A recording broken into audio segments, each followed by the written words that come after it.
Hi students, എല്ലാവർക്കും എഡ്യൂക്കേറ്ററിലേക്ക് സ്വാഗതം. മക്കളെ, നിങ്ങളൊരു നീറ്റ് അല്ലെങ്കിൽ ഒരു JEE എക്സാം എഴുതാൻ പോകുന്ന വിദ്യാർത്ഥിയാണോ? നിങ്ങളെ ഫോക്കസ് ചെയ്തുകൊണ്ടാണ് നിങ്ങളുടെ എക്സാമിന്റെ ഈ ജേർണീനെ എങ്ങനെ സപ്പോർട്ട് ചെയ്യാം എന്ന ഒരു ഉദ്ദേശത്തോടു കൂടിയാണ് ഞങ്ങൾ ഇങ്ങനെ ഒരു സീരീസ് പ്ലാൻ ചെയ്തിരിക്കുന്നത്. നമ്മൾ ഈ സീരീസിന് ഇട്ടിരിക്കുന്ന പേര് ബൂസ്റ്റർ സീരീസ് എന്നാണ്. അതായത് പഠിച്ച് അത്യാവശ്യം ഒരു ഐഡിയ ഉള്ള വിദ്യാർത്ഥി അല്ലെങ്കിൽ നീറ്റ് JEE പോലത്തെ ഒരു കോമ്പറ്റീറ്റീവ് എക്സാമിന് വേണ്ടി പ്രിപ്പയർ ചെയ്യുന്ന ഒരു വിദ്യാർത്ഥിയെ ഒന്ന് സപ്പോർട്ട് ചെയ്യുക എന്നതാണ് നമ്മുടെ ഉദ്ദേശം. നമുക്കറിയാം, ഈ വരാൻ പോകുന്ന നീറ്റ് 2025 ഒരു 5 മാസവും കൂടെ കഷ്ടിയുള്ളൂ. അപ്പൊ ഇനിയുള്ള സമയം എന്ന് പറയുന്നത് വളരെ ക്രൂഷ്യലാണ്. അപ്പം ഇപ്പൊ പഠിച്ചു തുടങ്ങണം എന്ന് ആഗ്രഹിക്കുന്ന അല്ലെങ്കിൽ ഓൾറെഡി കോൺസെപ്റ്റുകളും കണ്ടന്റുകളും ഒക്കെ പഠിച്ചിട്ടുണ്ട്, പക്ഷെ അതിലേക്ക് കൂടുതൽ ക്ലാരിഫിക്കേഷൻ വേണം, പ്രീവിയസ് ഇയർ ക്വസ്റ്റ്യൻസ് ഒക്കെ ചെയ്യണം എന്ന് ആഗ്രഹിക്കുന്ന എല്ലാ വിദ്യാർത്ഥി സുഹൃത്തുക്കൾക്കും ഞങ്ങളുടെ ഈ വീഡിയോ സീരീസിലേക്ക് സ്വാഗതം. എൻ്റെ പേര് രജീഷ് രാധാകൃഷ്ണൻ, ഒരു ഫിസിക്സ് അധ്യാപകനാണ്. കഴിഞ്ഞ ഒരു 10 വർഷത്തോളമായിട്ട് ഞാൻ എൻട്രൻസ് ഫീൽഡിൽ വർക്ക് ചെയ്യുന്ന ഒരു അധ്യാപകനാണ്. അതുകൊണ്ട് എൻട്രൻസ് എഴുതാൻ പോകുന്ന വിദ്യാർത്ഥിയുടെ വൈബും അവരുടെ ഒരു മാനസികാവസ്ഥയൊക്കെ നമുക്ക് അത്യാവശ്യം നല്ല രീതിയിൽ മനസ്സിലാക്കാൻ കഴിയും. ഞാൻ പഠിപ്പിച്ചിട്ടുള്ള ഒരുപാട് കുട്ടികൾ എനിക്ക് തോന്നുന്നു കേരളത്തിന്റെ അങ്ങോളം ഇങ്ങോളം ഉള്ള എല്ലാ മെഡിക്കൽ കോളേജിലും ഇപ്പൊ പഠിക്കുന്നുണ്ടെന്ന് എനിക്ക് 100% ഉറപ്പിച്ച് പറയാൻ പറ്റും. കേരളത്തിൽ മാത്രമല്ല, നമ്മൾ പഠിപ്പിച്ചിട്ടുള്ള വിദ്യാർത്ഥികൾ എയിംസിലും IIT-കളും പഠിക്കുന്നുണ്ടെന്നുള്ളതിൽ യാതൊരു സംശയം എനിക്കില്ല. അപ്പൊ എന്റെ ക്ലാസ് വിശ്വസിക്കുന്ന വിദ്യാർത്ഥികൾ ഞങ്ങളുടെ കൂടെ കൂടാം, കൺസെപ്റ്റ് അടിപൊളിയായിട്ട് പഠിപ്പിച്ചു തരാം. അപ്പൊ നമുക്ക് ഈ സീരീസ് ഒന്ന് സ്റ്റാർട്ട് ചെയ്യാം. മക്കളെ, ബൂസ്റ്റർ സീരീസ് കൊണ്ട് ഞാൻ ഉദ്ദേശിക്കുന്നത് കഴിഞ്ഞ 10 വർഷത്തെ JEE നീറ്റ് എക്സാമിന് ചോദിച്ചിരിക്കുന്ന ക്വസ്റ്റ്യൻ, ആ ക്വസ്റ്റ്യന്റെ കോൺസെപ്റ്റ്. ഇപ്പൊ നമ്മൾ ഒരു ചാപ്റ്റർ എടുത്താൽ ഓരോ ചാപ്റ്ററും അതിന്റെ വെയിറ്റേജ് വെച്ച് മനസ്സിലാക്കുക. ആ വെയിറ്റേജ് അനുസരിച്ച് ഏത് സ്പെസിഫിക് ടോപ്പിക്കിന് കൂടുതൽ വെയിറ്റേജ് കൊടുക്കണം, അതിൽ തന്നെ ഏത് ചാപ്റ്ററിന് കൊടുക്കണം. അപ്പൊ ഇതൊക്കെ ഒന്ന് അനലൈസ് ചെയ്തുകൊണ്ടാണ് ഞങ്ങൾ ഈ സീരീസ് പ്ലാൻ ചെയ്തിരിക്കുന്നത്. +1 +2 ഫിസിക്സിലെ ഏത് ചാപ്റ്റർ നിങ്ങൾ എടുത്തു വെച്ച് നോക്കിക്കോളൂ. എസ്പെഷ്യലി കഴിഞ്ഞ ഒരു 3-4 വർഷത്തെ നീറ്റിന്റെ ക്വസ്റ്റ്യൻ പേപ്പർ നിങ്ങൾ എടുത്തു വെച്ച് അനലൈസ് ചെയ്തോളൂ. 100% ഞാൻ നിങ്ങൾക്ക് ഉറപ്പ് തരാം, കറണ്ട് ഇലക്ട്രിസിറ്റി പോലൊരു ചാപ്റ്ററിന്റെ വെയിറ്റേജ് അതിമാരകമായിരുന്നു. കാരണം ഉറപ്പായിട്ടും കഴിഞ്ഞ 3 വർഷത്തെ ക്വസ്റ്റ്യൻ പേപ്പറിൽ 4 ക്വസ്റ്റ്യൻ വെച്ചാണ് ചോദിച്ചിരിക്കുന്നത്. നീറ്റ് എഴുതാൻ പോകുന്ന വിദ്യാർത്ഥിയെ സംബന്ധിച്ച് 4 ക്വസ്റ്റ്യൻ എന്നൊക്കെ പറഞ്ഞാൽ അത്ര ഇമ്പോർട്ടന്റ് ആണ്. അത് ഒരു ചാപ്റ്ററിൽ നിന്ന് ചോദിക്കുന്നു എന്ന് പറയുമ്പോൾ ആ ചാപ്റ്ററിന്റെ ഇമ്പോർട്ടൻസ് നിങ്ങൾക്ക് മനസ്സിലാക്കാം. സോ ഞാൻ ആദ്യം സെലക്ട് ചെയ്തിരിക്കുന്ന ടോപ്പിക്ക് തന്നെ കറണ്ട് ഇലക്ട്രിസിറ്റിയിലെ ഒരു പോർഷൻ ആണ്. സോ നമുക്ക് വീഡിയോയിലേക്ക് കിടക്കാം. അധികം കത്തിവെച്ച് സമയമൊന്നും കളയുന്നില്ല. ഇപ്പം ഒപ്പം കൂടിക്കോ, നിങ്ങളുടെ നീറ്റ് എക്സാം വരെ ഈ സീരീസ് ഞങ്ങൾ കണ്ടിന്യൂ ചെയ്തുകൊണ്ടേയിരിക്കും. ഒരുപാട് പ്ലാനിങ്ങുകളുണ്ട്, ഒരുപാട് ടോപ്പിക്കുകൾ ഞാൻ ഇങ്ങനെ അപ്ലോഡ് ചെയ്തുകൊണ്ടിരിക്കും. സോ നമുക്ക് ടോപ്പിക്കിലേക്ക് കിടക്കാം. മക്കളെ, ഞാൻ ഇന്ന് ഫസ്റ്റ് ഡിസ്കസ് ചെയ്യാൻ പോകുന്ന ടോപ്പിക്ക് നിങ്ങൾക്കറിയാം, കോമ്പിനേഷൻ ഓഫ് റെസിസ്റ്റേഴ്സ് എന്ന് പറഞ്ഞൊരു കോൺസെപ്റ്റ് ആണ്. നിങ്ങൾ തമ്പനയിലിൽ കണ്ടിട്ടുണ്ടാവും, കോമ്പിനേഷൻ ഓഫ് റെസിസ്റ്റേഴ്സ്. എന്തുകൊണ്ടാണ് കോമ്പിനേഷൻ ഓഫ് റെസിസ്റ്റേഴ്സ് ഞാൻ ചൂസ് ചെയ്യാനുള്ള റീസൺ ഞാൻ ആദ്യമേ അങ്ങ് പറയാം. നിങ്ങൾ ഈ കോമ്പിനേഷൻ ഓഫ് റെസിസ്റ്റൻസിന് ശേഷം നിങ്ങൾ പഠിക്കാൻ പോകുന്ന ഒരു കോൺസെപ്റ്റ് സർക്യൂട്ട് അനാലിസിസ് ആണ്. അത് കഴിഞ്ഞ് ക്രിച്ച്ഹോഫ് ലോ അപ്ലൈ ചെയ്യേണ്ടി വരും. അത് കഴിഞ്ഞ് നമ്മൾ കോമ്പിനേഷൻ ഓഫ് സെൽസ് പഠിക്കേണ്ടി വരും.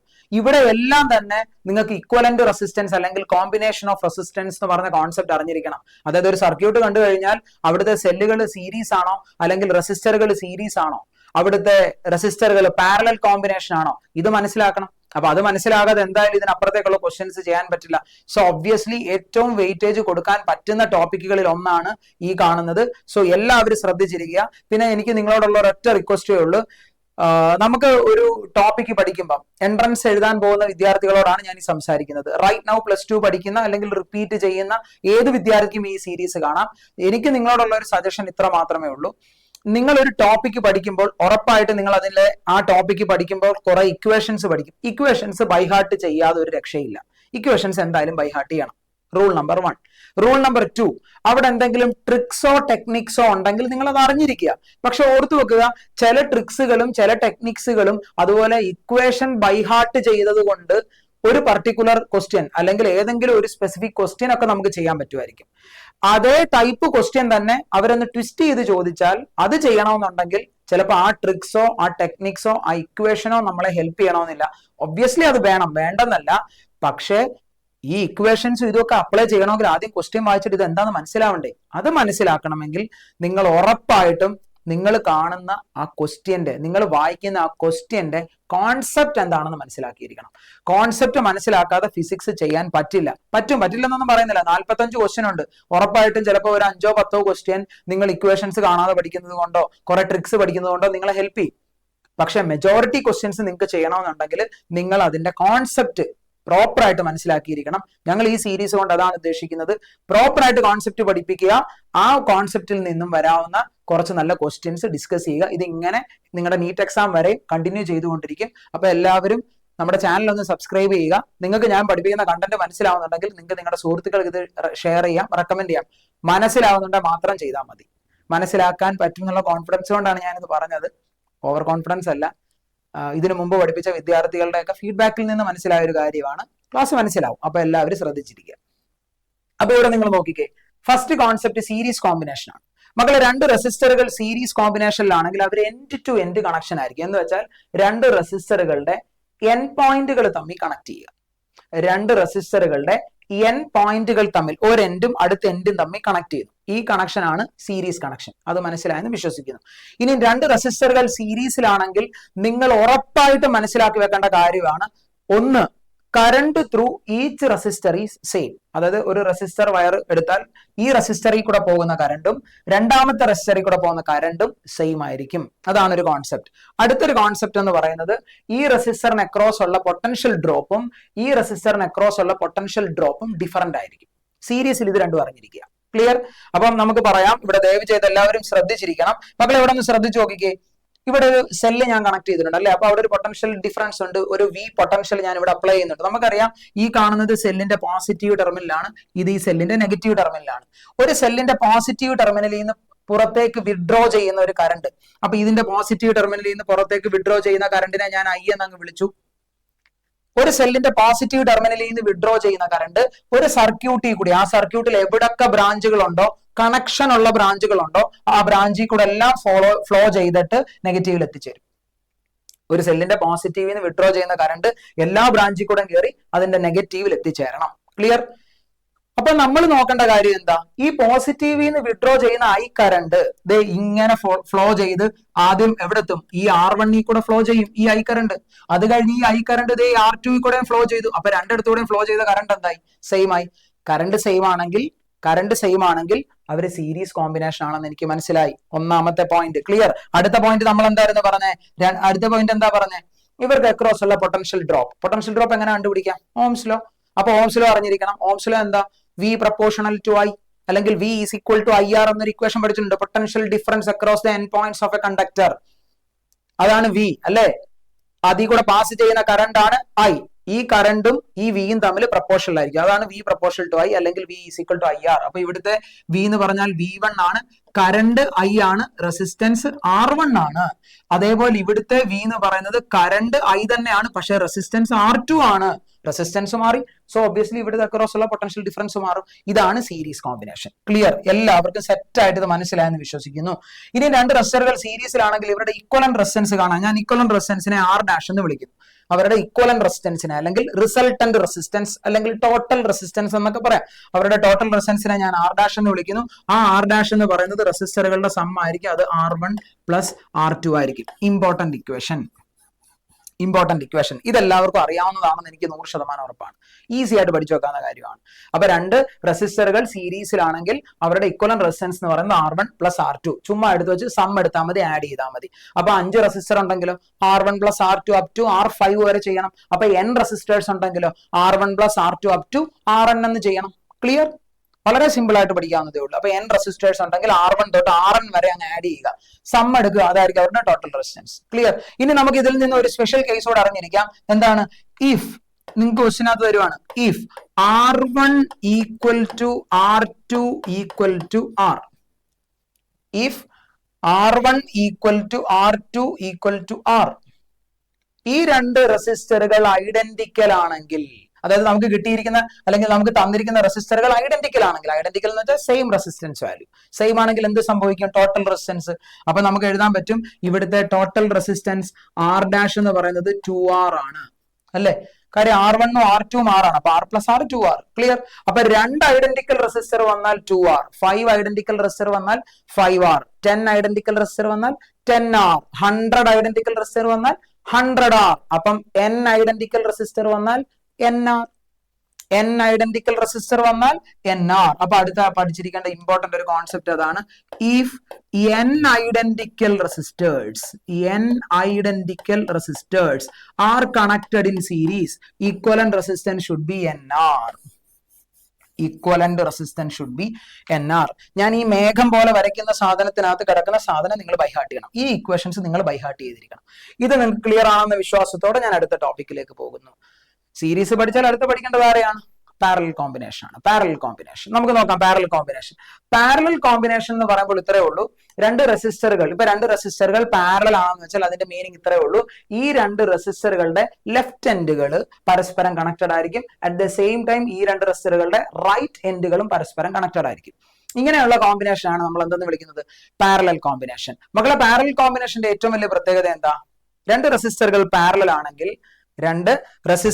പാരലൽ ആണെങ്കിൽ അവർക്ക് അക്രോസ് ഉള്ള പൊട്ടൻഷ്യൽ ഡ്രോപ്പ് സെയിം ആയിരിക്കും, പക്ഷെ current through each resistor different ആയിരിക്കും. കാരണം രണ്ട് ബ്രാഞ്ചുകളായിട്ട് ഇവർ ആക്ട് ചെയ്യും. പാരലൽ ആകുമ്പോൾ രണ്ട് ബ്രാഞ്ചുകളായിട്ട് ആക്ട് ചെയ്യും. അപ്പൊ നമ്മൾ തൊട്ട് മുമ്പ് പറഞ്ഞ സെയിം കോൺസെപ്റ്റ് നമുക്ക് ഇവിടെ ഒന്ന് ആലോചിച്ച് നോക്കാം. ഇത് സെല്ലിന്റെ പോസിറ്റീവ് ടെർമിനലാണ്, അറ്റ് ദ സെയിം ടൈം ഇത് സെല്ലിന്റെ നെഗറ്റീവ് ടെർമിനലാണ്. ഇതുവഴി വരുന്ന കറണ്ട് ആണ് I. ഇവിടുന്ന് വിഡ്രോ ചെയ്ത കറണ്ട് I ആണ്. ഈ I കറണ്ട് ഫ്ലോ ചെയ്തത് ഈ കാണുന്ന ജംഗ്ഷൻ എയിൽ എത്തി എന്ന് വിചാരിക്കുക. ജംഗ്ഷൻ എയിൽ എത്തിയാൽ ജംഗ്ഷൻ എയിന്ന് കറണ്ട് സ്പ്ലിറ്റ് ചെയ്യും. ഇവിടുന്ന് പോകുന്ന കറണ്ട് I1 ആയിട്ട് മാറി, ഇവിടുന്ന് പോകുന്ന കറണ്ട് I2 ആയിട്ട് മാറി. ഈസി. കറണ്ടുകൾ രണ്ട് സ്പ്ലിറ്റ് ചെയ്യപ്പെട്ടു. അപ്പൊ ജംഗ്ഷൻ എയിൽ നിന്ന് സ്പ്ലിറ്റ് ചെയ്യുന്ന കറണ്ടുകൾ ഇവിടെ കുറച്ച് കഴിയുമ്പോൾ ജംഗ്ഷൻ ബിയിൽ എത്തിച്ചേരും. ബിയിൽ എത്തിയിട്ട് ഇത് I1 ആണ്, ഇത് I2 ആണ്. ഇവിടുന്ന് കമ്പൈൻ ചെയ്ത് എഗെയിൻ അത് ആരായിട്ട് മാറി? I ആയിട്ട് മാറി. ക്ലിയർ? അപ്പൊ ഇവിടുന്ന് വന്ന കറണ്ട് ആരാ? വന്ന കറണ്ട് I ആണ്. പോയ കറണ്ട്, സ്പ്ലിറ്റ് ആയിട്ട് പോയ കറണ്ട് ആരൊക്കെയാണ്? I1 I2 ആണ്. അപ്പൊ ഇവിടുന്ന് ഒരു കോൺസെപ്റ്റ് പഠിച്ചു. ഒരു ജംഗ്ഷനിലേക്ക് എൻ്റർ ചെയ്യുന്ന കറണ്ടും ആ ജംഗ്ഷനിൽ നിന്ന് ലീവ് ചെയ്യുന്ന കറണ്ടുകളുടെയും സമ്മ് ഈക്വൽ ആയിരിക്കും. ഇത് ക്രിച്ചോഫ് ജംഗ്ഷൻ റൂളാണ്. അടുത്ത ഇതുമായിട്ട് അസോസിയേറ്റ് ചെയ്ത് നമ്മൾ കണ്ടിന്യൂസ് കുറെ വീഡിയോസ് ഇടും. അപ്പൊ ഉറപ്പായിട്ടും അവിടെ ക്രിച്ചോഫിലേക്ക് നമ്മൾ ഡീറ്റെയിൽഡ് ആയിട്ട് പഠിക്കും. അപ്പൊ ഇവിടെ നിങ്ങൾ ജസ്റ്റ് കോൺസെപ്റ്റ് അറിഞ്ഞിരുന്നാൽ മതി. ഒരു ബ്രാഞ്ച് എത്തിയാൽ കറണ്ട് ഡിവൈഡ് ചെയ്യപ്പെടും. കറണ്ട് ഡിഫറന്റ് ആണ്. പക്ഷേ ഇവൻ അക്രോസ് ഉള്ള വോൾട്ടേജ് ഡ്രോപ്പ് എത്രയാണ്? ഇവൻ അക്രോസ് ഉള്ള R1 അക്രോസ് ഉള്ള പൊട്ടൻഷ്യൽ ഡ്രോപ്പ് ഓംസിലോ, R1 അക്രോസ് ഉള്ള പൊട്ടൻഷ്യൽ ഡ്രോപ്പ് V ആണ്. അതെന്ന് പറയുന്നത് I1 R1 ആണ്. അറ്റ് ദ സെയിം ടൈം ഇവൻ അക്രോസ് ഉള്ള പൊട്ടൻഷ്യൽ ഡ്രോപ്പും V ആണ്. അതെന്ന് പറയുന്നത് I2 R2 ആണ്. കണ്ടോ, ഞാൻ രണ്ടിടത്തും V എന്ന് തന്നെ എഴുതിയിരിക്കുന്നത്. കാര്യം എന്താ? പൊട്ടൻഷ്യൽ ഡ്രോപ്പ് സെയിം ആയിരിക്കും. പാരലൽ കണക്ഷൻ ആണ്, പൊട്ടൻഷ്യൽ ഡ്രോപ്പ് സെയിം ആയിരിക്കും, കറണ്ട് ഡിഫറന്റ് ആയിരിക്കും. ഇതും നിങ്ങൾക്ക് ക്ലിയർ ആണെന്ന് വിശ്വസിച്ചുകൊണ്ട് ഞാൻ ഇതിന്റെ ഇക്വേഷനിലേക്ക് കടക്കുകയാണ്. ആ ഇക്വേഷൻ നിങ്ങൾ ബൈഹാർട്ട് ചെയ്യേണ്ടതാണ്. നിങ്ങൾ നോക്കിക്കോ, ഇവിടെ രണ്ട് റെസിസ്റ്റേഴ്സ് എങ്ങനെ മക്കളെ? പാരലൽ ആണ്. പാരലൽ ആണെങ്കിൽ നിങ്ങൾ അങ്ങ് ബൈഹാർട്ട് ചെയ്ത് വെച്ചേക്കുക. അവരുടെ ഈക്വലന്റ് റെസിസ്റ്റൻസിന്റെ റെസിപ്രോക്കൽ എന്ന് പറയുന്നത് ഓരോ റെസിസ്റ്ററുകളുടെയും റെസിപ്രോക്കലിന്റെ സമ്മിനിക്വലന്റ് ആയിരിക്കും. കണ്ടോ, അവരുടെ ഇക്വലന്റ് റെസിസ്റ്റൻസ് ആണ് R'. അതിന്റെ റെസിപ്രോക്കൽ എന്ന് പറയുന്നത് നമുക്ക് പാരലലി കണക്ട് ചെയ്തിരിക്കുന്ന ഓരോ റെസിസ്റ്ററുകളുടെയും റെസിപ്രോക്കലിന്റെ സമ്മിനിക്വലന്റ് ആയിരിക്കും എന്നാണ് ഞാൻ പറഞ്ഞിരിക്കുന്നത്. ഇത് നിങ്ങളൊന്ന് ക്രോസ് മൾട്ടിപ്ലൈ ചെയ്ത് നോക്കി. R2 ഇവിടെ വരും, R1 ഇവിടെ വരും, ഡിനോമിനേറ്ററിൽ R1 R2 വരും. അത് 1/R'. അപ്പൊ R' എന്ത് എഴുതാം? R' equal to R1 R2 divided by R1 plus R2. ഇവനെ പഠിച്ചു വെച്ചാൽ മതി. R' equal to R1 R2 divided by R1 plus R2. അപ്പൊ ഇവിടെ നിന്ന് ഓർത്ത് വെക്കുക, if two resistors are in parallel, equivalent resistance എന്ന് പറയുന്നത് പ്രോഡക്റ്റ് ബൈ സം ആണ്. ഈസി ആയിട്ട് ഓർത്ത് വെക്കാം. ഇത് മസ്റ്റ് ആയിട്ട് ഓർത്ത് വെക്കണം. Very important equation. നമുക്ക് എന്തായാലും കറണ്ട് ഇലക്ട്രിസിറ്റിയുടെ ക്വസ്റ്റ്യനകത്ത് നിങ്ങൾക്ക് ഇത് അപ്ലൈ ചെയ്യേണ്ടി വരും. ഏതെങ്കിലുമൊക്കെ ക്വസ്റ്റ്യനിൽ ഇത് അപ്ലൈ ചെയ്യേണ്ടി വരും. അപ്പൊ ഇത് പഠിച്ചു വെക്കുക. അപ്പൊ നിങ്ങളൊന്ന് ആലോചിച്ച് നോക്കിയേ, ഇത് രണ്ട് റെസിസ്റ്റർ അല്ലേ ഉള്ളൂ? N റെസിസ്റ്റേഴ്സ് ഉണ്ടായിരുന്നെങ്കിലോ? If there are n resistors are connected in parallel, എന്തൊരു equal resistance? 1/R' equal to 1/R1 plus 1/R2 up to 1/Rn. n അത്ര അങ്ങ് പോണം. ക്ലിയർ? അപ്പൊ അങ്ങനെയാണെങ്കിൽ നമുക്ക് അടുത്തൊരു ക്വസ്റ്റ്യൻ നിങ്ങളോട് ചോദിക്കാം. നിങ്ങളൊന്ന് ആലോചിച്ച് വെക്കുക. തൊട്ട് മുമ്പ് പഠിച്ച അതേ ഓർഡറിൽ തന്നെ ഞാൻ പറയുന്നു. If R1 equal to R2 equal to R, എന്ന് വെച്ചാൽ എന്താ, ടു റെസിസ്റ്റേഴ്സ് ആർ ഐഡന്റിക്കൽ. രണ്ട് ഐഡന്റിക്കൽ റെസിസ്റ്ററുകൾ നിങ്ങൾ പാരലൽ ആയിട്ട് കണക്ട് ചെയ്താൽ, മക്കളെ രണ്ട് ഐഡന്റിക്കൽ റെസിസ്റ്റർ നിങ്ങൾ പാരലൽ ആയിട്ട് കണക്ട് ചെയ്താൽ ഇത് ആറാണ്, ഇത് ആറാണ്. അപ്പൊ എന്നാ വരും, ന്യൂമറേറ്ററിൽ ആർ സ്ക്വയർ എന്ന് വരും, ഡിവൈഡഡ് ബൈ ഇത് ആർ പ്ലസ് ആർ ആണ്, ഇത് 2r എന്ന് വരും. നിങ്ങൾക്ക് ഇവിടുന്ന് ഒരു ആറും ഇവിടുന്ന് ഒരു ആറും കട്ട് ചെയ്ത് കളയാം, ആണോ? സോ ഫൈനൽ എത്ര കിട്ടും, r/2 എന്ന് കിട്ടണം അല്ലെ? അപ്പൊ ഇവിടുന്ന് അടുത്ത concept, if to identical resistors are connected in parallel, equal resistance r/2. അപ്പൊ 5 എണ്ണം ആണെങ്കിലോ r/5, 100 എണ്ണം ആണെങ്കിലോ r/100. അപ്പൊ n എണ്ണം ആണെങ്കിലോ r/n, n എണ്ണം ആണെങ്കിൽ r/n. അപ്പൊ അടുത്ത ഇക്വേഷൻ അത് പഠിച്ചു വെക്കണം. If n identical resistors are connected in parallel, if n identical resistors are connected in parallel, equivalent resistance should be r/n. Equivalent resistance should be r/n. വാവ്, ഇത് ബൈ ഹാർട്ട് ചെയ്യുക. Equivalent resistance should be r/n. Series ആയിട്ടും parallel ആയിട്ടും ഉള്ള ആ ഇക്വലൻസിന്റെ equations എല്ലാം നിങ്ങൾ concept ഉറപ്പായിട്ട് നിങ്ങൾ ബൈ ഹാർട്ട് ചെയ്യണം. അപ്പൊ നമുക്ക് മനസ്സിലായി, if n identical resistors are in series nr, if n identical resistors are in parallel, equal resistance r/n. Clear? ഇത് ഉറപ്പായിട്ട് നിങ്ങൾ പഠിച്ചിരിക്കണം. ഈ കോൺസെപ്റ്റ് നിങ്ങൾ അറിയാതെ നിങ്ങൾ എൻട്രൻസ് എക്സാം ഹാളിൽ പോകരുതെന്നാണ് എന്റെ അപേക്ഷ. ഈ കോൺസെപ്റ്റ് പഠിക്കാതെ നിങ്ങൾ എൻട്രൻസ് എക്സാം ഹാളിലെ വാതിൽ കടക്കരുത്. കാര്യം ഇത് പഠിച്ചിട്ട് പോയാൽ മതി, ഇത് പഠിച്ചിട്ടേ പോകാവൂ. ഇമ്പോർട്ടന്റ് ആണ് മക്കളെ, ഇമ്പോർട്ടന്റ് ആണ്. ക്ലിയർ? ഇനി നമുക്ക് അടുത്തൊരു ഷോർട്ട് ട്രിക്ക് നോക്കാം. ചില ട്രിക്സ് ആൻഡ് ടെക്നിക്സ് പഠിച്ചു വെക്കുന്നത് നല്ലതാണ്. കാര്യം വേറെ ഒന്നും കൊണ്ടല്ല, ഇപ്പം ഞാനിങ്ങനെ പണ്ട് എൻട്രൻസിന് പഠിപ്പിക്കുമ്പോൾ ക്ലാസ്സിൽ വിദ്യാർത്ഥികളോട് പറയാറുണ്ട്, അതായത് ഈ സ്വിമ്മിങ് അറിയാവുന്ന ഒരാളും സ്വിമ്മിങ് അറിയാത്ത ഒരാളും വെള്ളത്തിൽ വീണ, സ്വിമ്മിങ് അറിയാവുന്നവൻ ചിലപ്പോൾ സ്വിം ചെയ്ത് രക്ഷപ്പെടുമായിരിക്കും, സ്വിമ്മിങ് അറിയാത്ത ആൾ മുങ്ങിച്ചാവാം, അല്ലെങ്കിൽ ആരെങ്കിലും അത് രക്ഷപ്പെടുത്തണം അല്ലേ? ഇനിയും സ്വിമ്മിങ് അറിയാത്തവന്റെ കയ്യിൽ ലൈഫ് ജാക്കറ്റ് ഉണ്ടെങ്കിലോ, സ്വിമ്മിങ് അറിയാത്തവന്റെ ലൈഫ് ജാക്കറ്റ് ഉണ്ടെങ്കിൽ അവനെ ലൈഫ് ജാക്കറ്റ് സേവ് ചെയ്തു. സ്വിമ്മിങ് അറിയാവുന്നതിന്റെ ലൈഫ് ജാക്കറ്റ് ഉണ്ടെങ്കിലോ, ലൈഫ് ജാക്കറ്റ് സേവ് ചെയ്യുകയും ചെയ്യും, അവൻ വെള്ളത്തിൽ നടുക്കാനോ കിടക്കത്തൊന്നുമില്ല, അവൻ വേണേൽ സ്വിം ചെയ്ത് കരയിലോട്ട് പോകാനും പറ്റും. അതായത് സ്വിമ്മിങ് അറിയാവുന്നവന് എക്സ്ട്രാ ഒരു പ്രിക്കോഷൻ ആണ് ലൈഫ് ജാക്കറ്റ്. അതുപോലെയാണ് എൻട്രൻസിന് കോൺസെപ്റ്റും പഠിച്ച് ഈ കോണ്ടന്റ് ഒക്കെ പ്രോപ്പർ ആയിട്ട് പഠിച്ച് നല്ല ക്ലാരിറ്റി വരുത്തിയതിന് ശേഷം ഇക്വേഷൻസും ഷോർട്ട് ട്രിക്സ് കൂടെ പഠിച്ചു വെച്ചാൽ അത് നിങ്ങൾക്ക് ലൈഫ് ജാക്കറ്റ് ആയിട്ട് ഉപയോഗിക്കാം. ചില ഇക്വേഷൻസ് വന്നാൽ അല്ല ചില ക്വസ്റ്റ്യൻ വന്നാൽ നമുക്ക് ഡയറക്റ്റ് അപ്ലൈ ചെയ്യാം, അത്രേ ഉള്ളൂ. ചിലയിടത്ത് ഡയറക്റ്റ് അപ്ലൈ ചെയ്യാം, എല്ലായിടത്തും അപ്ലൈ ചെയ്യാന്ന് ഞാൻ പറഞ്ഞിട്ടില്ല. ചില ഡിഫിക്കൽട്ട് സാധനങ്ങളിൽ നമുക്ക് ഡയറക്റ്റ് അത് അപ്ലൈ ചെയ്യാം. ക്ലിയർ? അപ്പൊ നമുക്ക് ഈ കോൺസെപ്റ്റിലേക്ക് പോകാം. ഇത് പാരലൽ കോമ്പിനേഷനിൽ if two resistors are in parallel, 2 or 3 എത്ര ആയിക്കോട്ടെ, റെസിസ്റ്റേഴ്സ് പാരലൽ ആവുകയും ഈ റെസിസ്റ്ററിന്റെ വാല്യൂസ് കുറച്ച് ഡിഫിക്കൽട്ട് ആണെങ്കിൽ ഈ ഷോർട്ട് ട്രിക്ക് നിങ്ങൾ യൂസ് ചെയ്യുക. ഡിഫിക്കൽട്ട് ഒന്നും അല്ലെങ്കിൽ ഡയറക്റ്റ് നമുക്ക് അപ്ലൈ ചെയ്യാം. നമുക്കൊന്ന് നോക്കാം. എല്ലാവരും ഇവിടെ ശ്രദ്ധിച്ചിരിക്കണം, ദയവ് ചെയ്ത് ശ്രദ്ധിച്ചിരിക്കണം. ഇത് നോർമലി ഈ ട്രിക്ക് യൂസ് ചെയ്യാത്ത ഒരാളാണ് ഇത് ചെയ്യുന്നതെന്ന് വിചാരിക്കുക. ഈ ട്രിക്ക് യൂസ് ചെയ്യാത്ത ഒരാളാണ് ഇത് ചെയ്യുന്നതെങ്കിൽ ആൾ എങ്ങനെ ചെയ്യണം? നമ്മളൊരു സ്റ്റുഡന്റ് ട്രിക്ക് അറിയില്ല, എങ്ങനെ ചെയ്യും? 2 റെസിസ്റ്റേഴ്സ് പാരലൽ ആണെന്ന് എനിക്ക് മനസ്സിലായി. 2 റെസിസ്റ്റേഴ്സ് പാരലൽ ആണെങ്കിൽ നമുക്ക് അവരുടെ ഇക്വലന്റ് റെസിസ്റ്റൻസിനെ r' എന്ന് വിളിക്കാം. r' ഈക്വൽ ടു എന്ത് വരും? എന്താ നമ്മൾ പഠിച്ചത്? പാരലൽ ആണെങ്കിൽ r1 r2 divided by r1 plus r2 എന്നാ പഠിച്ചത്. r1 r2 divided by r1 plus r2 product by sum നമ്മൾ ഇപ്പൊ എഴുതിയതാണ്. r1 എത്രയാ? r1 എന്ന് പറയുന്നത് 3r/2 ആണ്. 3r/2 ഇൻറ്റു r2 എത്രയാ? 2r/3 ആണ്. Divided by r1 plus r2 3r/2 plus 2r/3. നിങ്ങൾ നോക്ക്, ഇനി ഇത് ക്രോസ് മൾട്ടിപ്ലൈ ചെയ്ത് പ്രോഡക്റ്റ് എടുക്കണം. ഇത് ക്രോസ് മൾട്ടിപ്ലൈ ചെയ്ത് പ്രോഡക്റ്റ് എടുത്ത് ഇത് കട്ട് ചെയ്ത് ഫൈനൽ വാല്യൂ എഴുതി വേണമെങ്കിൽ അങ്ങ് തെറ്റിക്കുകയും ചെയ്യാം. ഇനി ശരി കിട്ടിയാൽ തന്നെ എത്ര സമയം എടുക്കുമെന്ന് ആലോചിക്കും. കുറെ സമയം എടുക്കും. അപ്പൊ നമ്മൾ എന്ത് ചെയ്യുന്ന വെച്ചാൽ ഒരു കാരണവശാലും ഡിഫിക്കൽട്ട് റെസിസ്റ്റേഴ്സ് വന്നാൽ ഒരു കാരണവശാലും നമ്മൾ ഈ മെത്തേഡ് യൂസ് ചെയ്യരുത്. നമ്മൾ 100% നിങ്ങൾ യൂസ് ചെയ്യുന്നത് ഞാൻ ഇപ്പൊ പറയാൻ പോകുന്ന മെത്തേഡ് ആയിരിക്കണം. ഞാനിപ്പോ പറയാൻ പോകുന്ന മെത്തേഡ് നിങ്ങൾ യൂസ് ചെയ്യുക. 2 റെസിസ്റ്റേഴ്സ് പാരലൽ വന്നാൽ നമുക്ക് അത് ചെയ്യാനുള്ള ഈസി മെത്തേഡ് എന്ന് പറയുന്നത്, ഇവിടെ ശ്രദ്ധിച്ചിരുന്നേ, 3r/2 പാരലൽ വിത്ത് 2r/3 എന്നല്ലേ മക്കളെ?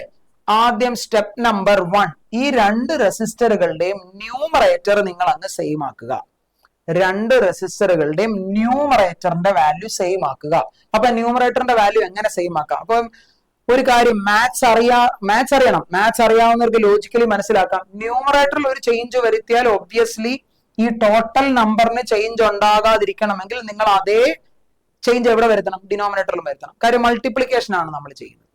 അപ്പൊ ഞാൻ പറഞ്ഞു സ്റ്റെപ്പ് നമ്പർ 1 ന്യൂമറേറ്റർ സെയിം ആക്കുക. ഈ ന്യൂമറേറ്റർ സെയിം ആക്കാനുള്ള എളുപ്പ വഴി എന്താ? ഈ 2 കൊണ്ട് ഈ 3നെ മൾട്ടിപ്ലൈ ചെയ്യുക, ഈ 3 കൊണ്ട് ഈ 2നെ അങ്ങ് മൾട്ടിപ്ലൈ ചെയ്യുക. ക്ലിയർ? എളുപ്പമാണോ? അപ്പൊ ഈ 2 കൊണ്ട് 3നെ ഒന്ന് മൾട്ടിപ്ലൈ ചെയ്ത് എന്നാ വരുടാ? 6R എന്ന് വരും. ഡിവൈഡഡ് ബൈ നിങ്ങൾ മുകളിൽ മൾട്ടിപ്ലൈ ചെയ്തു, അപ്പൊ എവിടെ മൾട്ടിപ്ലൈ ചെയ്യണം? താഴെയും മൾട്ടിപ്ലൈ ചെയ്യണം. അപ്പൊ അത് എത്ര വരും? 4 എന്ന് വരും. 2 കൊണ്ടാണ് മൾട്ടിപ്ലൈ ചെയ്തിരിക്കുന്നത്. കണ്ടോ? കത്തിയോ? Parallel with. ഇനി ഇവിടെ 3 കൊണ്ട് മൾട്ടിപ്ലൈ, അപ്പൊ ഇത് എത്ര വരും? 6R ഡിവൈഡഡ് ബൈ ഇവിടെ 3 കൊണ്ട് മൾട്ടിപ്ലൈ, അപ്പൊ ഇത് 9 എന്ന് കിട്ടും, 9 എന്ന് കിട്ടും. ഈസി. അപ്പൊ ഇവിടെ നോക്ക്, ഇവിടെ നിങ്ങൾ ശ്രദ്ധിച്ചു നോക്കിയാൽ ഇപ്പൊ റൈറ്റ് നൗ ഞാൻ നമ്മുടെ മെത്തേഡ് വെച്ചിട്ട് ഇതിന്റെ ന്യൂമറേറ്റർ 2 സെയിം ആക്കി. ഇത് 6R ആണ്, ഇതും 6R ആണ്. കണ്ടോ? ന്യൂമറേറ്റർ 2 സെയിം ആയി. ന്യൂമറേറ്റർ സെയിം ആയി കഴിഞ്ഞാൽ ആ ന്യൂമറേറ്റർ ഇങ്ങോട്ട് എടുത്ത് വെക്കുക. കോമൺ ആയിട്ടുള്ള ആ സെയിം ആക്കിയ വാല്യൂ ഇവിടോട്ട് എഴുതി വെക്കുക. ഡിവൈഡഡ് ബൈ ഇവരുടെ സം എടുക്കുക. അതെന്ന് പറയുന്നത് 13 ആണ്. അതെന്ന് പറയുന്നത് 13 ആണ്. ഇതായിരിക്കും ഫൈനൽ ആൻസർ. ഇതായിരിക്കും ഫൈനൽ ആൻസർ. യെസ്. അങ്ങനെയാണെങ്കിൽ നമുക്ക് കുറച്ച് പ്രീവിയസ് ഇയർ ക്വസ്റ്റ്യൻസ് ചെയ്യാം. പ്രീവിയസ് ഇയർ ക്വസ്റ്റ്യനിലേക്ക് പോകാം. എല്ലാവരും ശ്രദ്ധിച്ചിരിക്കണം. എന്താ ചോദിച്ചിരിക്കുന്നത്? The equivalent resistance between A and B for the mesh shown in the figure. ഇവിടുത്തെ ഇക്വലന്റ് റെസിസ്റ്റൻസ് കണ്ടുപിടിക്കണം. മക്കളെ, ഇക്വലന്റ് റെസിസ്റ്റൻസ് ബിറ്റ്വീൻ 2 പോയിന്റ്സ് ചോദിച്ചാൽ നിങ്ങൾ ആദ്യം അറിഞ്ഞിരിക്കേണ്ട കാര്യം, നമ്മളോട് ഇക്വലന്റ് റെസിസ്റ്റൻസ് ബിറ്റ്വീൻ 2 പോയിന്റ്സ് ചോദിച്ചാൽ നിങ്ങൾ ആദ്യം ചെയ്യേണ്ട കാര്യം, ഈ 2 പോയിന്റുകൾക്ക് ഇൻ ബിറ്റ്വീൻ ഒരു സെൽ ഇരിപ്പുണ്ടെന്നങ്ങ് അസംഷൻ എടുക്കുക.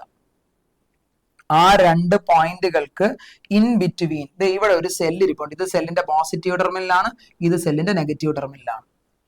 അങ്ങനെ ഒരു അസംഷൻ എടുക്കുക. അല്ലാതെ എൻട്രൻസ് എക്സാം ഹാളിൽ പോയിരുന്ന് വരച്ചോണ്ടിരിക്കാനല്ല ഞാൻ പറഞ്ഞത്. അതിന് നമുക്ക് സമയമില്ല. ജസ്റ്റ് അസംഷൻ എടുക്കുക, അവിടെ ഒരു സെൽ ഉണ്ടെന്ന്. അങ്ങനെ ഇത് സെല്ലിന്റെ പോസിറ്റീവ് ടെർമിനലാണെങ്കിൽ ഇത് പോസിറ്റീവ് ടെർമിനലാണ്, ഇത് നെഗറ്റീവ് ടെർമിനലാണ്.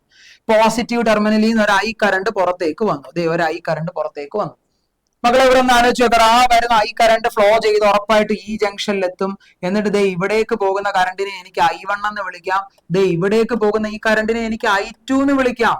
നിങ്ങൾ ശ്രദ്ധിച്ചു നോക്കിയാൽ നിങ്ങൾക്ക് ഒരു കാര്യം മനസ്സിലാക്കാൻ പറ്റും. ഈ I2 എന്ന് പറയുന്ന കറണ്ട് 4 കൂടെയും 8 കൂടെയും ഫ്ലോ ചെയ്താണ് ബിയിലേക്ക് എത്തുന്നത്, അല്ലേ? 4 കൂടെയും 8 കൂടെയും ഫ്ലോ ചെയ്താണ് ബിയിലേക്ക് എത്തുന്നത്. എന്ന് വെച്ചാൽ 4ഉം 8ഉം സീരീസ് കോമ്പിനേഷൻ ആണ്. വളരെ ഈസി ആയിട്ട് മനസ്സിലാക്കാൻ പറ്റും. ബിക്കോസ് കറണ്ട് സെയിം ആണ്. അതല്ലേ നമ്മൾ നേരത്തെ പഠിച്ചത്. 2 റെസിസ്റ്ററുകൾ സീരീസിലാണെങ്കിൽ അതുവഴി പോകുന്ന കറണ്ട് സെയിം ആയിരിക്കണം. അപ്പൊ ഇവന്മാർ രണ്ടുപേരും സീരീസിലാണെന്ന് എനിക്ക് മനസ്സിലായി. 8ഉം 4ഉം 12 എന്ന് കിട്ടി. വാവ്. ഈ 12ഉം 6ഉം പാരലൽ ആണ്. തൊട്ട് മുമ്പ് ചെയ്തായിരുന്നു 12ഉം 6ഉം പാരലൽ ആണെങ്കിൽ 12 പാരലൽ വിത്ത് 6. തൊട്ട് മുമ്പ് നമ്മൾ 4 എന്ന് ചെയ്തിരുന്നു. ഇനിയും എങ്കിലും ഞാൻ ഇത് ഒന്നുകൂടെ പറയുവാണ്. ചിലപ്പോൾ ഈ ക്വസ്റ്റ്യൻ മാത്രം എടുത്തു വെച്ച് നോക്കുന്ന ആള് കാണും. ഇപ്പൊ എന്താ 12നെ 12/1 ആണ്. 6 എന്ന് പറഞ്ഞാൽ 12/2 ആണ്. അപ്പൊ ന്യൂമറേറ്റർ സെയിം ആയി 12, ഡിനോമിനേറ്റർ 2 1 3 ആണ്. സോ നമുക്ക് 4 എന്ന് കിട്ടി. Clear set. അപ്പം ഇവര് സീരീസ് ആണ്. അത് രണ്ടും കൂടെ പാരലൽ ആക്കി നമുക്ക് 4 എന്ന് കിട്ടി. ക്ലിയർ. ഇനി നിങ്ങളോടൊരു ചോദ്യം, ഒരു ചെറിയ ചോദ്യം. എന്തിനാ ഈ ഇക്വലന്റ് റെസിസ്റ്റൻസ് കണ്ടുപിടിക്കുന്നത്? ആൻസർ കിട്ടാനാണ്, എൻട്രൻസ് കിട്ടാനാണ്, അതെനിക്കറിയാം. എന്താ ഈ ഇക്വലന്റ് റെസിസ്റ്റൻസ് കൊണ്ട് നമ്മൾ ഉദ്ദേശിക്കുന്നത്? ഇക്വലന്റ് റെസിസ്റ്റൻസ് കണ്ടുപിടിക്കുന്നതിലൂടെ എന്താണ് ഒരു എഞ്ചിനീയർ ഉദ്ദേശിക്കുന്നത്? ഒരു എഞ്ചിനീയറിന്റെ വ്യൂവിൽ നോക്ക്. ഒരു സർക്യൂട്ട് ഡിസൈൻ ചെയ്യുന്ന ഒരു എഞ്ചിനീയറിന്റെ തോട്ട് പ്രോസസ്സിൽ കൂടെ ആലോചിച്ചാൽ ഇത്രയേ ഉള്ളൂ. To reduce number of resistors. ഈ മെത്തേഡിന് ഒരു വിളിപ്പേരും ഉണ്ട്, സക്സസീവ് റിഡക്ഷൻ മെത്തേഡ് എന്ന് പറയും. അത് നിങ്ങളിപ്പം സക്സസീവ് റിഡക്ഷൻ എന്താണെന്ന് ഇപ്പൊ അറിയണ്ട, ഉറപ്പായിട്ട് ഞാൻ അതിന്റെ വീഡിയോ ചെയ്യുന്നുണ്ട്. അതുകൊണ്ടാണ് ഞാൻ അതിനെപ്പറ്റി ഇപ്പൊ ഡീറ്റെയിൽ ആയിട്ട് പറയാത്തത്. ഇപ്പൊ നമ്മൾ സീരീസും പാരലും മാത്രം അറിഞ്ഞിരുന്നാൽ മതി.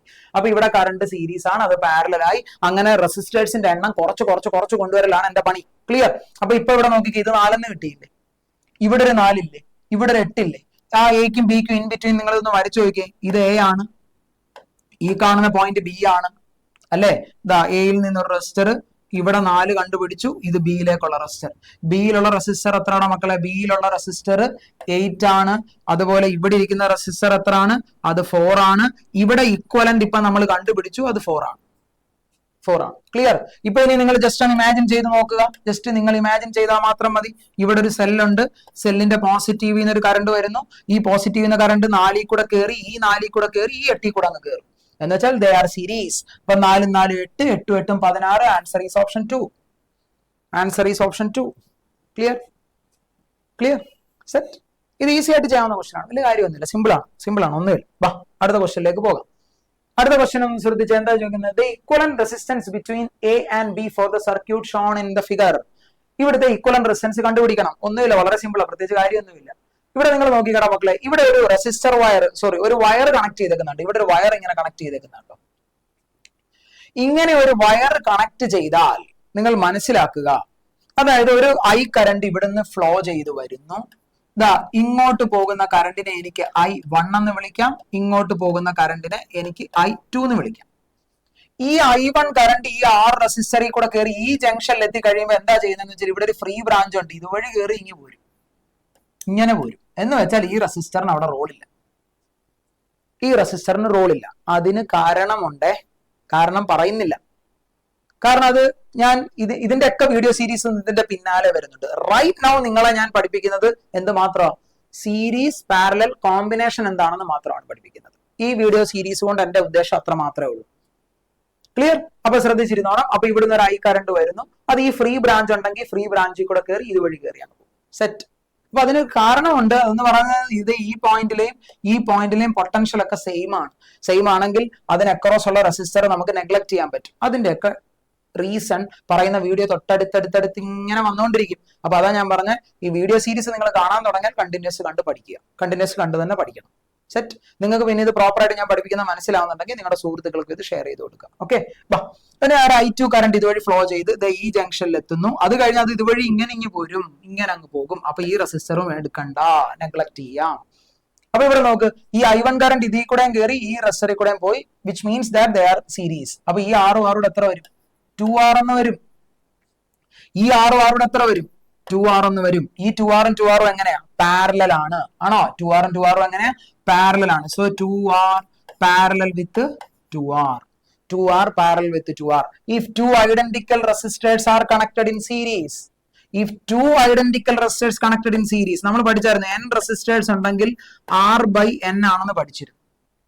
R by n ആണ്. ഇതെന്ന് പറയുന്നത് റെസിസ്റ്റർ ഓഫ് ഒരാള് ഡിവൈഡഡ് ബൈ എത്ര എണ്ണം. ക്ലിയർ? അപ്പൊ ഇവിടുത്തെ ഈക്വൽ റെസിസ്റ്റൻസ് R ഡാഷ് എന്ന് പറഞ്ഞാൽ എനിക്ക് അങ്ങനെ എഴുതാം. ഒരാളുടെ റെസിസ്റ്റൻസ് എത്രയാ? 2R ആണ്. ഒരാളുടെ റെസിസ്റ്റൻസ് 2R ആണ്. എത്ര എണ്ണം ഉണ്ട്? 2 എണ്ണം ഉണ്ട്. അപ്പൊ n എന്ന് പറയുന്നത് 2 ആണ്. ഈക്വൽ റെസിസ്റ്റൻസ് R എന്ന് കിട്ടും. R എന്നൊരു ഓപ്ഷൻ ഇതിലുണ്ടാവും. ഓപ്ഷൻ 4. ഈസി ആയിട്ട് ചെയ്യാവുന്ന ക്വസ്റ്റ്യൻ. അടുത്തൊരു ക്വസ്റ്റ്യനിലേക്ക് പോകാം. ചോദിച്ചിരിക്കുന്നത് എന്താ മക്കളെ? What is the reading of volt meter and ammeter? അവിടെ കണക്ട് ചെയ്തിരിക്കുന്നത് നിങ്ങൾക്ക് തന്നിരിക്കുന്ന ഫിഗറിലെ ഒരു അമ്മീറ്ററും ഒരു വോൾട്ട് മീറ്ററും ഉണ്ട്. ഈ അമ്മീറ്ററിന്റെയും വോൾട്ട് മീറ്ററിന്റെയും റീഡിംഗ് എന്താണെന്നാണ് ചോദിച്ചിരിക്കുന്നത്. അവിടെ അവർ റീഡ് ചെയ്യുന്നത് എത്രയാണ്? അമ്മീറ്റർ എന്താ റീഡ് ചെയ്യുന്നത്? അമ്മീറ്റർ എന്തിനാ ഷോ ചെയ്യുന്നത്? കറണ്ട് ആണ്. കറണ്ട് ഇൻ ദ സർക്യൂട്ട് എത്ര ആണെന്ന് ഡിറ്റക്ട് ചെയ്യും. വോൾട്ട് മീറ്റർ എന്താ ചെയ്യുന്നത്? ഒരു വോൾട്ട് മീറ്റർ ഏത് പോയിന്റിന് അക്രോസ് ആണോ കണക്ട് ചെയ്തിരിക്കുന്നത് ആ പോയിന്റുകൾക്ക് അക്രോസ് ഉള്ള പൊട്ടൻഷ്യൽ ഡ്രോപ്പ് കണ്ടുപിടിക്കും.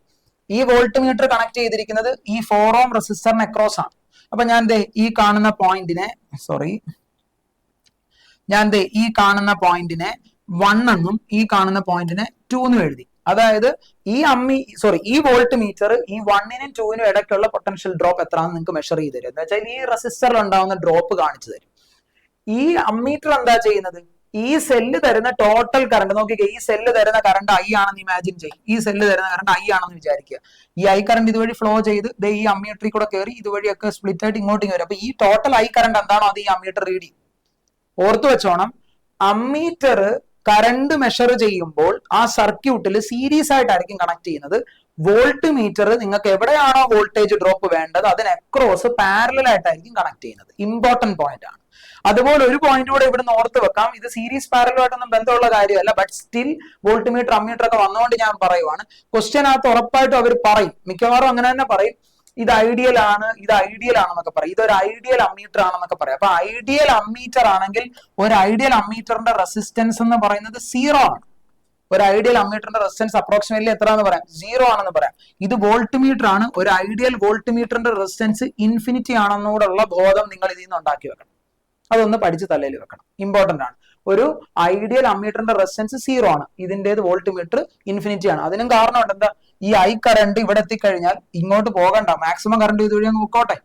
അപ്പൊ ഇത് ഇൻഫിനിറ്റി, ഇങ്ങോട്ട് പോവില്ല. ഇതുവഴി ആ വരുന്ന കറണ്ട് മെജോറിറ്റി അങ്ങ് പോകും. അപ്പൊ ഇവിടെ ഒരു ഡ്രോപ്പ് തരും, അത് ഇവൻ കണ്ടുപിടിച്ചോളും. സെറ്റ്. പുരിഞ്ചിതാ. ഇനി ഈ I കറണ്ട് ഇങ്ങനെ കയറി ഇവിടെ വരുമ്പോ ഈ റെസിസ്റ്ററിന്റെ ഈ റെസിസ്റ്റൻസ് 0 ആയിരിക്കണം. കാരണം ഇത് ഇൻഫിനിറ്റി ആണ്, ഇതുവഴി കറണ്ട് പോകത്തില്ല. കറണ്ട് പോകണമെങ്കിൽ ഇവന്റെ റെസിസ്റ്റൻസ് ഉണ്ടാവാൻ പാടില്ല, ഇവിടെ ഡ്രോപ്പ് ഒന്നും ഉണ്ടാവാൻ പാടില്ല. സർക്യൂട്ടിന് മൊത്തം ആ കറണ്ട് കിട്ടണം. പക്ക? യെസ്. അപ്പൊ അങ്ങനെയാണെങ്കിൽ നമുക്ക് നോക്കാം. ശ്രദ്ധിച്ചിരുന്നോ? ഒന്നുമില്ല മക്കളെ, ഇത് സിമ്പിൾ ആണ്. ഈ 2 ഓമും ഈ 2 ഓമും എങ്ങനെയാ? ഈ 2 ഓമും ഈ 2 ഓമും എങ്ങനെയാ? പാരലൽ ആണ്. 2 ഓമും 2 ഓമും പാരലൽ ആണെങ്കിൽ ഇക്വലന്റ് റെസിസ്റ്റൻസ് എത്ര വരും? 1 എന്ന് കിട്ടും അല്ലേ? രണ്ട് ഐഡന്റിക്കൽ റെസിസ്റ്റർ പാരലൽ ആണെങ്കിൽ 2 ഉം 2 കൂടെ 1 എന്ന് കിട്ടും. ഈ 1 ഉം ഈ 2 ഉം സീരീസ്. അപ്പൊ 2 + 1 3, 3 + 1 4, 4 + 4 4 + 4 8, 4 + 4 8. ക്ലിയർ? ഒന്നുമില്ല, സിമ്പിൾ ആണ്. ഇവിടുന്ന് ഒരു ഐ കറണ്ട് വരുന്നു. ആലോചിച്ച് നോക്കുക. മനസ്സിലാവാത്ത ആരെങ്കിലും കാണുമെന്ന് വെച്ചിട്ട് കേട്ടോ വീണ്ടും വീണ്ടും ഇത് പറഞ്ഞുകൊണ്ടിരിക്കുന്നത്. നന്നായിട്ട് അറിയാവുന്നവര് ഇതൊരു 1.5x ഇട്ട് കണ്ടോളൂ, പ്രശ്നമൊന്നുമില്ല. അറിയാത്തവർക്കും ഇത് പഠിക്കണമല്ലോ, അതുകൊണ്ടാണ്. ഇവിടുന്ന് ഒരു ഐ കറണ്ട് വരുന്നു. പിന്നെ ഇത് സീരീസ് എടുത്തെടുത്ത് അങ്ങോട്ട് പോകുന്തോറും ഞാനും ഒന്ന് ബൂസ്റ്റ് ആവും. അപ്പൊ കുറച്ചുകൂടെ ഒക്കെ സ്പീഡൊക്കെ അങ്ങോട്ടും ഇങ്ങോട്ടൊക്കെ മാനേജ് ചെയ്യാം കേട്ടോ. അപ്പൊ ഇവിടുന്ന് ഒരു ഐ കറണ്ട് വരുന്നു. ഈ റെസിസ്റ്ററിലെത്തി, 4 ഓമിലെത്തി, അത് ഇതുവഴി കയറി ഈ 1-ലെത്തി, ഇതുവഴി കയറി 2-ലെത്തി, ഇതുവഴി കയറി ഈ 1-ലെത്തി. ഈ കാണുന്ന 1 എന്ന് പറയുന്നത് ആക്ച്വലി ഈ സെല്ലിന്റെ ഇന്റേണൽ റെസിസ്റ്റൻസ് ആണ്. അതാണ് 4 വോൾട്ട്, 1 ഓം തന്നിരിക്കുന്നത്. ഈ സെല്ലിന്റെ ഇന്റേണൽ റെസിസ്റ്റൻസ് ആണെന്ന് മാത്രം അറിഞ്ഞിരിക്കുക. അപ്പൊ ടോട്ടൽ റെസിസ്റ്റൻസ് നമുക്ക് കിട്ടി. അവിടുത്തെ നെറ്റ് റെസിസ്റ്റൻസ് R' എന്ന് പറയുന്നത് നമുക്ക് 8 ഓം എന്ന് കിട്ടി. ഇനി നമുക്ക് കണ്ടുപിടിക്കേണ്ട എന്താ? Current in the circuit.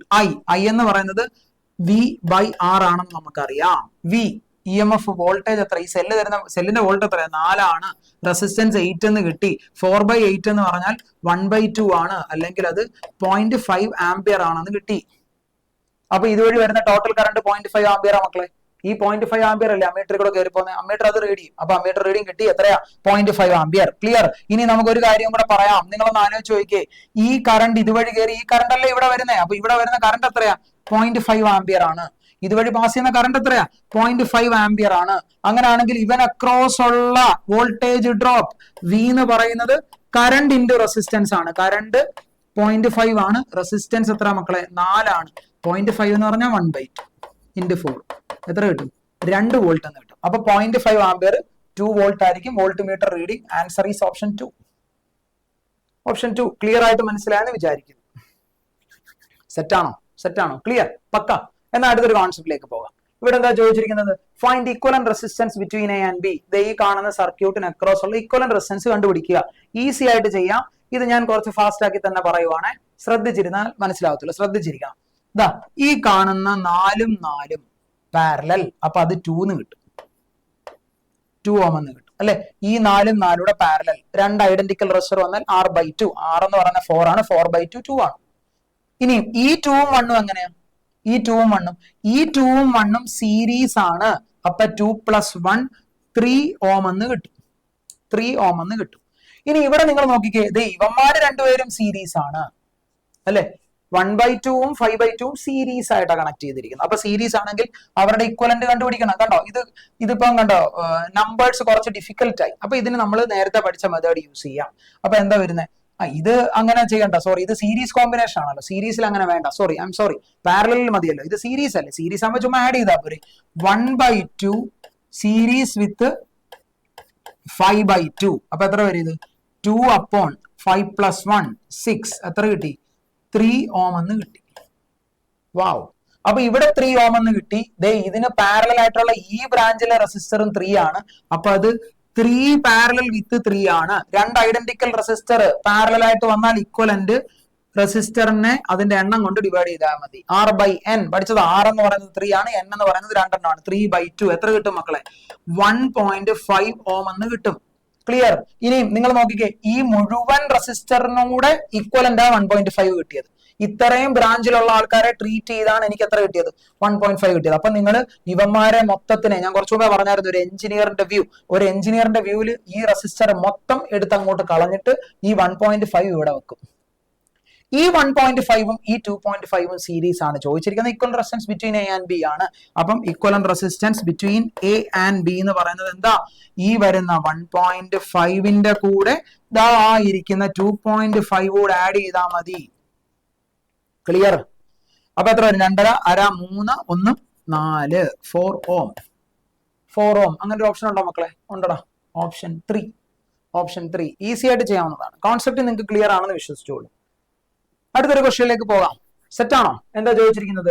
A wire of resistance R is divided in 10 equal parts. അതായത് നമ്മുടെ കയ്യിൽ ഒരു വയറുണ്ട്. ഇവിടെ ശ്രദ്ധിച്ചിരിക്കണേ, നമ്മുടെ കയ്യിൽ ഒരു വയറുണ്ട്. ആ വയറിന്റെ റെസിസ്റ്റൻസ് 6 ആണ്. എന്നിട്ട് അതിനെ നിങ്ങൾ 10 ഈക്വൽ പാർട്ട് ആക്കി. 10 ഈക്വൽ പാർട്ട് ആക്കി എന്ന് പറഞ്ഞാൽ നിങ്ങളുടെ കയ്യിൽ 10 രൂപയുണ്ട്. 10 ഈക്വൽ പാർട്ട് ആക്കിയാൽ ഒരെണ്ണം 1 രൂപയോ. അതെങ്ങനെ കിട്ടിയ 10/10 അല്ലെ? അപ്പൊ ഇവന്റെ ടോട്ടൽ റെസിസ്റ്റൻസ് 6 ആയിരുന്നു. നിങ്ങൾ ഇങ്ങനെ 10 കഷ്ണങ്ങളാക്കി മുറിച്ചു. അങ്ങനെ ഇങ്ങനെ മുറിച്ച് 10 പീസുകളാക്കി. അപ്പൊ ഇതിൽ ഒരാളുടെ റെസിസ്റ്റൻസ് എത്രയാ? ഒരു പീസിന്റെ റെസിസ്റ്റൻസ് എത്രയാ? അത് 6/10 ആയിരിക്കും അല്ലേ? 10 കഷ്ണമായിട്ടല്ലേ മുറിച്ചത്, ആണോ? അപ്പൊ നേരെ 10 കഷ്ണമായിട്ട് മുറിച്ചാൽ ടോട്ടൽ റെസിസ്റ്റൻസ് 6 ആണ്. അപ്പൊ അത് 6/10 ആണ്. അപ്പൊ അതിനൊക്കെ ലെങ്ത് വെച്ച് മുറിക്കുമ്പോ റെസിസ്റ്റൻസ് അതിന് കറസ്പോണ്ടിങ് ആയിട്ട് അങ്ങ് മുറിയും അല്ലേ? കാര്യം എന്താ? റെസിസ്റ്റൻസിന്റെ equation R is equal to rho L by area ആണ്. Resistance proportional to length. Resistance ലെങ്തുമായിട്ട് പ്രപ്പോർഷണാലിറ്റിയാ. ഏരിയക്ക് പ്രത്യേകിച്ച് മാറ്റമൊന്നുമില്ല. നമ്മൾ ഇങ്ങനെ കട്ട് ചെയ്യുമ്പോൾ ഏരിയ ഓഫ് ക്രോസ് സെക്ഷൻ ഈ കാണുന്ന വട്ടവാ. ഇവിടുന്ന് ഞാൻ ഇങ്ങനെ നോക്കുമ്പോൾ കാണുന്ന റൗണ്ടാ. അത് ഏരിയ അത് തന്നെ ആയിരിക്കും. കട്ട് ചെയ്താൽ ഏരിയ മാറില്ല, പക്ഷെ എന്ത് മാറി? ലെങ്ത് മാറുന്നുണ്ട്. അപ്പൊ ലെങ്തിന് പ്രപ്പോർഷനല്ല. അപ്പൊ ലെങ്ത് നിങ്ങൾ 10 കഷ്ണമാക്കി കുറച്ചു, 10 കഷ്ണമായിട്ട് ചുരുക്കി. അപ്പൊ റെസിസ്റ്റൻസും അത്രയും കുറയും. കാര്യം പ്രപ്പോർഷണലാ. കുറഞ്ഞാൽ കുറയും, കൂടിയാൽ കൂടും. ക്ലിയർ? അപ്പൊ ഒരാളുടെ വാല്യൂ 6/10 ആയി. സെറ്റ്. ഇനി എന്ത് വരും? These parts are connected in parallel. എന്നിട്ട് എന്ത് ചെയ്തു? ഈ 10 എണ്ണത്തിനെ പാരലായിട്ട് കണക്ട് ചെയ്തു. എന്ന് വെച്ചാൽ നിങ്ങൾ മനസ്സിലാക്കുക, നിങ്ങൾ ഒരു റെസിസ്റ്റർ വയർ ഇവിടെ വെച്ചു, അടുത്ത റെസിസ്റ്റർ വയർ അതിന് പാരലായിട്ട് വെച്ചു, അടുത്ത റെസിസ്റ്റർ വയർ അതിന് പാരലായിട്ട് വെച്ചു. ഇങ്ങനെ n റെസിസ്റ്റേഴ്സ്, n എന്ന് പറഞ്ഞാൽ ഇവിടെ 10 എണ്ണമാണ്. 10 റെസിസ്റ്റേഴ്സ് നിങ്ങൾ പാരലായിട്ട് കണക്ട് ചെയ്തു. 10 റെസിസ്റ്റേഴ്സ് പാരലായിട്ട് കണക്ട് ചെയ്തു. സെറ്റ് ആണെന്ന് വിചാരിക്കുന്നു. അപ്പൊ അങ്ങനെയാണെങ്കിൽ മക്കളെ ഇതിൽ ഒരാളുടെ റെസിസ്റ്റൻസ് എത്രയാ? ഈ ഒരാളുടെ റെസിസ്റ്റൻസ് എത്രയാ? 6/10 ആണ്. അങ്ങനെ എത്ര എണ്ണം കണക്ട് ചെയ്തു? 10 എണ്ണം. n identical resistors are parallel. Equivalent resistance R dash equal to R/n ആണ് പഠിച്ചിട്ടുണ്ട്. ഇവിടെ R എത്രയാ? R/10. അങ്ങനത്തെ എത്ര എണ്ണം ഉണ്ട്? 10 എണ്ണം. അപ്പൊ എത്ര കിട്ടി? R divided by 100 എന്ന് കിട്ടി. എന്ന് വെച്ചാൽ 0.01 R. 0.01 R. ഓപ്ഷൻ 1. ക്ലിയർ? ഇത് നിങ്ങൾക്ക് പ്രോപ്പർ ആയിട്ട് മനസ്സിലായെന്ന് ഞാൻ വിശ്വസിക്കുന്നു. അങ്ങനെയാണെങ്കിൽ മക്കളെ, സീരീസ് പാരലൽ കോമ്പിനേഷൻ എന്ന് പറഞ്ഞ ഈ ഡിസ്കഷൻ ഞാൻ ഇവിടെ വൈൻഡപ്പ് ചെയ്യുകയാണ്. ഞാനൊരു ഹാഫ് ആൻ അവറിനുള്ളിൽ ഈ ഓരോ സീരീസും തീർക്കണമെന്നാണ് എന്റെ ആഗ്രഹം. കാര്യം എനിക്കറിയാം ഇപ്പോഴത്തെ നമുക്ക് കുട്ടികളുമായിട്ട് സഹകരിച്ചും അവരുടെ ഫീഡ്ബാക്കിൽ നിന്നും അവരുടെ മാനസികാവസ്ഥയൊക്കെ നമുക്കൊരു ഏകദേശം ഒരു ഐഡിയ ഉണ്ട്. എല്ലാം അറിയാമെന്നല്ല, കുറച്ച് കാര്യങ്ങളൊക്കെ അറിയാം. പിന്നെ പ്രത്യേകിച്ച് ഇപ്പോഴത്തെ സ്റ്റുഡൻസിൽ സോഷ്യൽ മീഡിയ ഇൻഫ്ലുവൻസ് ഒക്കെ കുറച്ച് കൂടുതലാണ്. സോഷ്യൽ മീഡിയ ഇൻഫ്ലുവൻസ് അത് ചെറുപ്പക്കാരിൽ സ്റ്റുഡൻസിൽ നിന്ന് മാത്രമല്ല, ഓവറോൾ എല്ലാ മനുഷ്യരിലും സോഷ്യൽ മീഡിയ ഇൻഫ്ലുവൻസ് കൂടുതലായപ്പോഴാണ് ഈവൻ ഇൻസ്റ്റാഗ്രാമും യൂട്യൂബും ഒക്കെ അതിലേക്ക് ഷോർട്സും റീൽസും ആഡ് ചെയ്യാൻ തുടങ്ങിയത്. ഇങ്ങനെ ഇരുന്ന് തള്ളാൻ എളുപ്പമാണല്ലോ. നമുക്കതാ പെട്ടെന്ന് ഒരെണ്ണം കണ്ട് ബോറടിക്കുന്നതിന് മുമ്പ് അടുത്തത് കണ്ടുകൊണ്ടിരിക്കണം. അപ്പം ഒരു വീഡിയോ ക്ലാസ് ഒരു അധ്യാപകൻ വന്നിട്ട് 1 മണിക്കൂറിന് മുകളിലൊക്കെ ക്ലാസ് എടുക്കാൻ തുടങ്ങിയാൽ കുട്ടികൾക്ക് നാച്ചുറലി ബോറടിക്കും. അതുകൊണ്ടാണ് ഹാഫ് ആൻ അവറിനുള്ളിൽ ചുരുക്കാൻ നോക്കുന്നത്. പക്ഷെ ഒരിക്കലും എല്ലാം ടോപ്പിക്കും അങ്ങനെയൊന്നും പറ്റണമെന്നില്ല. ലെങ്ത് കൂടും, ലെങ്ത് കുറയും. എത്ര ലെങ്ത് ഉണ്ടെങ്കിലും അത് മൊത്തം ഇരുന്ന് കാണുക, പ്രോപ്പറായിട്ട് പഠിക്കുക. കോൺസെപ്റ്റ് നന്നായിട്ട് മനസ്സിലായെന്ന് ഞാൻ വിശ്വസിക്കുന്നു. ഞാൻ നിങ്ങളോടൊരു സജഷൻ, അല്ലെങ്കിൽ എൻ്റെ ക്ലാസ് കണ്ട വിദ്യാർത്ഥികളോടൊരു സജഷൻ ചോദിക്കുന്നു, അല്ലെങ്കിൽ ഒരു ഫീഡ്ബാക്ക് എടുക്കുവാണെന്ന് തന്നെ വിചാരിക്കുക. ക്ലാസ്സിൽ എന്തെങ്കിലും മാറ്റങ്ങൾ വരുത്തണമെങ്കിലോ, അല്ലെങ്കിൽ മാറ്റങ്ങൾ മീൻസ് ക്ലാസ് എടുക്കുന്ന രീതി എന്ന് വെച്ചാൽ സ്പീഡ് കൂടുതലാണോ സ്പീഡ് കുറവാണോ എന്നുള്ള കാര്യങ്ങളാണ് ഞാൻ ചോദിച്ചത്. അപ്പൊ അത് സ്പീഡ് കുറവാണെങ്കിൽ നമുക്ക് സ്പീഡ് കൂട്ടാൻ എളുപ്പമാണ്. അത് യൂട്യൂബ് തന്നെ തന്നിട്ടുണ്ട്. 1.5x ഇട്ട് കാണാം. അങ്ങനെ കാണല്, കണ്ടു കഴിഞ്ഞാൽ ഓടിപ്പോവും. പക്ഷെ സ്പീഡ് കൂടുതലാണെങ്കിൽ ഇത് കുറയ്ക്കണം, ക്ലാസ് എടുക്കുന്നത് കുറയ്ക്കണം. എനിക്ക് തോന്നുന്നു ഇത് നോർമൽ പേസ് ആണെന്ന് വിശ്വസിക്കുന്നു. നോർമൽ പേസ് അല്ല, ഇത് കുറച്ച് സ്ലോ ആയിരിക്കും മേ ബി. നമുക്ക് പോകുന്ന വഴി നിങ്ങളുടെ ഫീഡ്ബാക്കുകളൊക്കെ താഴത്തെ കാണുന്ന കമന്റ് വൈസ് ഞാൻ വായിച്ചിട്ട് അതിനനുസരിച്ച് ഇത് എടുക്കുന്ന രീതികളൊക്കെ നമുക്ക് അപ്ഡേറ്റ് ചെയ്യുന്നതായിരിക്കും. ഉറപ്പായിട്ട് അപ്ഡേറ്റ് ചെയ്യും. ഫീഡ്ബാക്ക് ഓൾവേസ് ഞാൻ വെൽക്കം ചെയ്യുന്നു. പിന്നെ ഓർത്ത് വെക്കുക, നിങ്ങൾക്ക് ഏതെങ്കിലും ഒരു പെർട്ടിക്കുലർ ടോപ്പിക്, ഏതെങ്കിലും ഒരു ചാപ്റ്റർ, ആ ചാപ്റ്ററിലെ ഏതെങ്കിലും ഒരു ടോപ്പിക്, ഇപ്പൊ ഫോർ എക്സാമ്പിൾ നിങ്ങൾക്ക് റേ ഒപ്റ്റിക്സിലെ ഒരു കോൺസെപ്റ്റ് അറിയില്ല, അല്ലെങ്കിൽ നിങ്ങൾക്ക് ഇലക്ട്രോസ്റ്റാറ്റിക്സിലെ ഏതെങ്കിലും ഒരു കോൺസെപ്റ്റ് വേണം, അല്ലെങ്കിൽ നിങ്ങൾക്ക് റൊട്ടേഷണൽ മോഷനിലെ ഒരു പെർട്ടിക്കുലർ ടോപ്പിക് വേണം, അല്ലെങ്കിൽ സോളിഡ്സിലെ ഫ്ലൂയിഡ്സിലോ ഇന്ന ടോപ്പിക് നിങ്ങൾക്ക് വേണം എന്നൊക്കെ ഉണ്ടെങ്കിൽ നിങ്ങൾക്ക് താഴെ കമന്റ് ചെയ്യാം.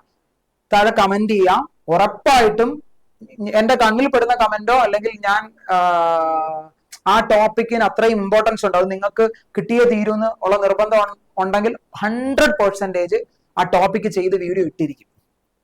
ചെറിയ ഡിലേ ഒക്കെ ഉണ്ടാവും, പക്ഷെ ചെയ്തിടും. കാര്യം ഒരുപാട് കമന്റുകൾ വന്നാൽ എല്ലാം കൂടെ ചെയ്യാൻ സമയം എടുക്കുമെന്ന് നിങ്ങൾക്കും അറിയാം. അപ്പൊ മക്കളെ, അടുത്തൊരു വീഡിയോ ആയിട്ട് നമുക്ക് ഇനിയും കണ്ടുമുട്ടാം. കണ്ടിന്യൂസ് ആയിട്ട് ഞാൻ വീഡിയോ ഇട്ടുകൊണ്ടിരിക്കും. എന്തായാലും ഒരു ദിവസം ഒരു 1-2 ടോപ്പിക്ക് വെച്ചൊക്കെ ഇടണം എന്നാണ് പ്ലാനിങ്. നമുക്ക് നോക്കാം. അപ്പൊ എല്ലാവരും അടിച്ചു പൊളിച്ചൊക്കെ പഠിക്കുക. നീറ്റ് 2025 അല്ലെങ്കിൽ JEE എക്സാം, വരുന്ന JEE എക്സാം 2025 JEE എക്സാം നിങ്ങൾക്കുള്ളതാകട്ടെ എന്ന് പ്രാർത്ഥിച്ചുകൊണ്ട് ഞാൻ ഈ ക്ലാസ് ഞാൻ വൈൻഡപ്പ് ചെയ്യുന്നു. പുതിയൊരു ടോപ്പിക്കായിട്ട് കാണാം. Thank you so much.